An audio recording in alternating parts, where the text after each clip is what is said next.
All right, today is September 4th. I'm going to be coming to you today with a little bit of transfer updates from Milan. There hasn't been too many transfer happenings over the past few days since we last updated that we were likely going to be getting Tonali.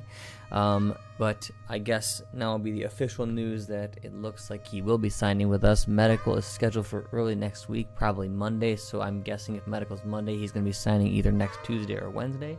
So a pretty short time from now, which is great news. Today, actually, just a few hours ago, it looks like we made it official that we have signed Brahim Diaz from Real Madrid. He has taken the number 21 after Zlatan Ibrahimovic has renewed and then took back his old number of 11, which I think suits him more. And it's kind of cool because it's a throwback to when he was here last at Milan. So very cool number switches there.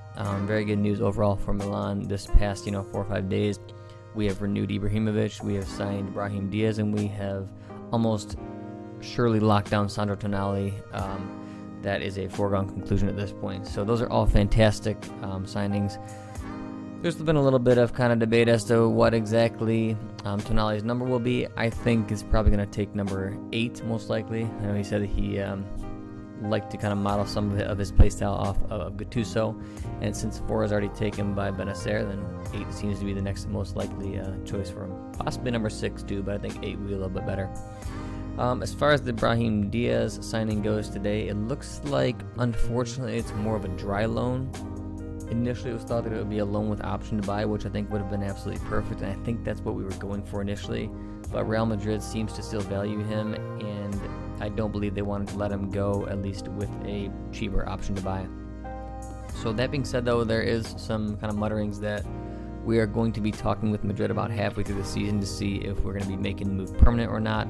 But as you know, if nothing is in paper, then it is not a for sure thing.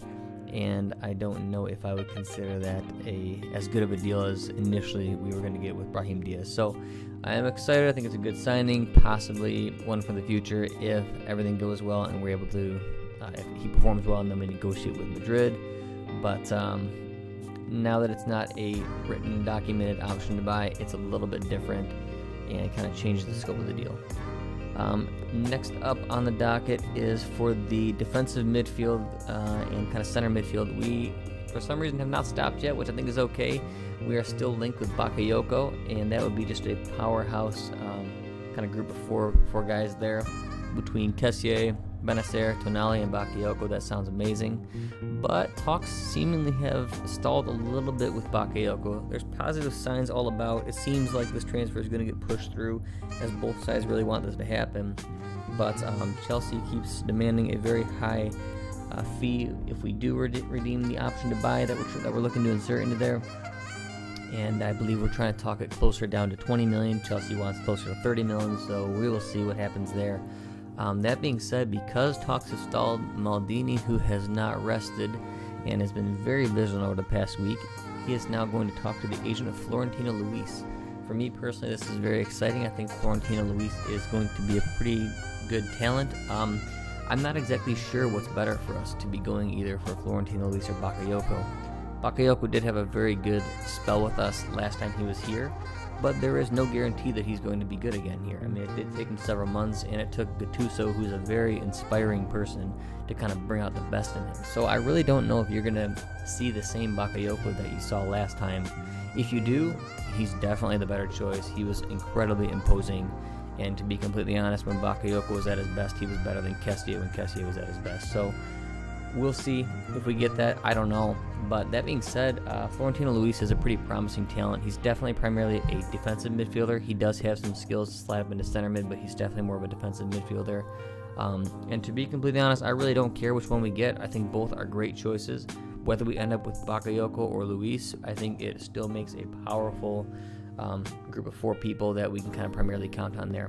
Of course, you still have your backups, your subs, your kind of youth players like your Tommaso Pobega, who's going to be providing some depth. But as far as the kind of main 4, either way you go, it's going to be a pretty strong lineup there. So we'll kind of keep you posted throughout the week. That's really going to be the main news. Are we going to go in and try for Florentino Luis? Are we going to get Bakayoko? That's really going to be the midfield news here. We haven't really discussed much about center backs And there just hasn't really been much movement as far as transfer rumors go. I mean, we're still seemingly trying for Milankovic, which I really don't think is going to happen. It seems like an almost impossible operation. I just don't think that we're going to be able to muster the funds for it, and without being able to offload either Matteo Musacchio or Leo Duarte, which I don't believe we're going to have any success for, I don't see us picking up another center back right now. We might be able to get German Patella from Fiorentina as well. He'd be a lot less expensive than Milankovic, but I still don't see any links right now. I don't see anything really happening.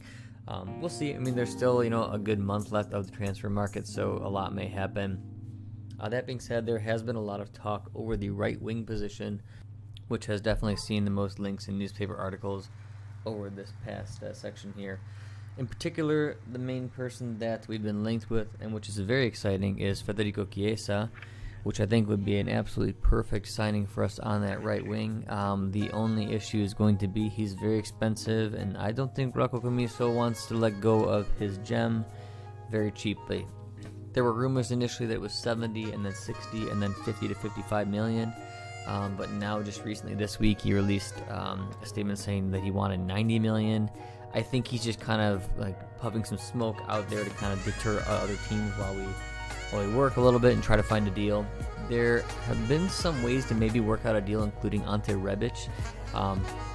Since Fiorentina is owed part of his sale, if we are able to make the Ante Rebic transfer permanent and work that out right now this summer as opposed to waiting until next summer, they would actually get liquid cash, Fiorentina would, and then we would pay them a sum of cash and maybe an exchange of players. So one of the deals that's been worked out, or at least been proposed, this has not been an official offer, this is just something that was proposed, was Lucas Paqueta plus somewhere around 20 million cash, and then purchasing Rebic, so then they get a certain amount of money for the Rebic sale. That way Fiorentina gets our 20 million or somewhere around there liquid, plus the liquid money from Rebic's sale, so they get some money actually up front, and then they get the player transfer, which would most likely be Paqueta. Just recently we had a friendly game where we played a bunch of people in strange positions. Paqueta had a very good game against Novara, but to be completely honest, I would trade Paqueta in a heartbeat if it meant that we were able to get Federico Chiesa, or at least kind of use him as a bit part in the deal. We have our center mid and our attacking mid covered for the time period. I mean, if Lucas Paqueta can become good, awesome. I mean, I wasn't too big on Hakan Çalhanoğlu. He only had, a really great couple months, so I really don't know if he's going to continue that or not. So everybody expects him to be picking up right where he left off, but he may not.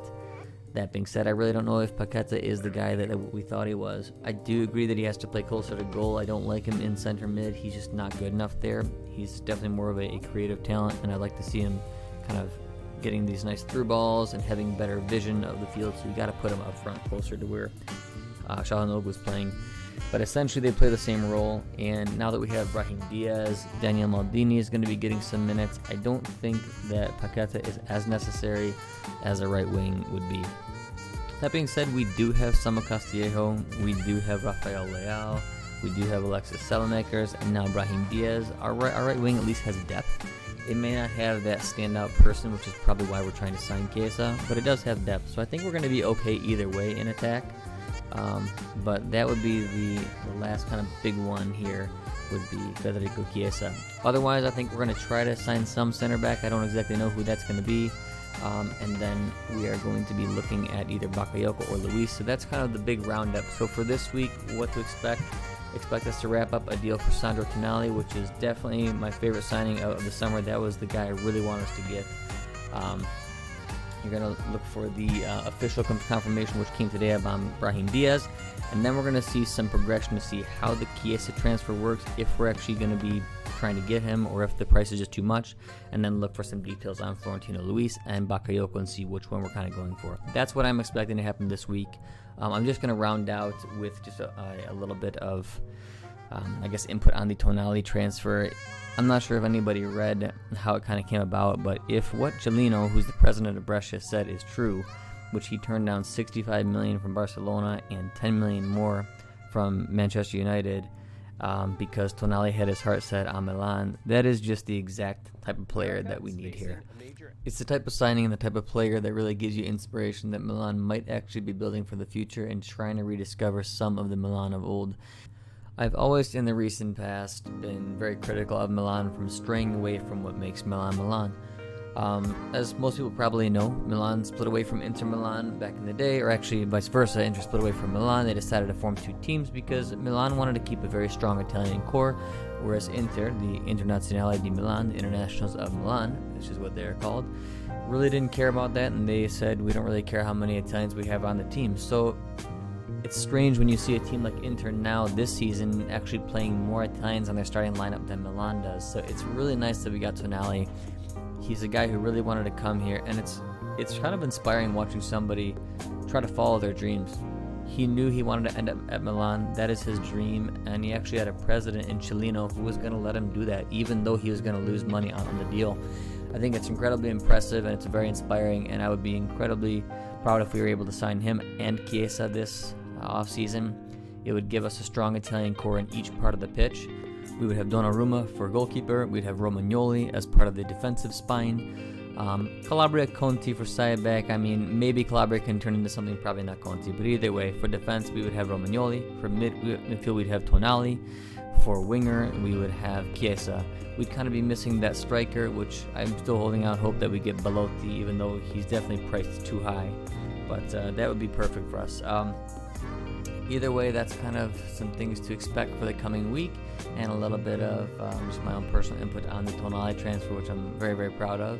So it's exciting times for Milan. Stay posted. I'll kind of try to make a post in a couple days here and keep everybody up to date as to what the recent happenings are. Take care. Consider subscribing if you enjoy this, and Forza Milan.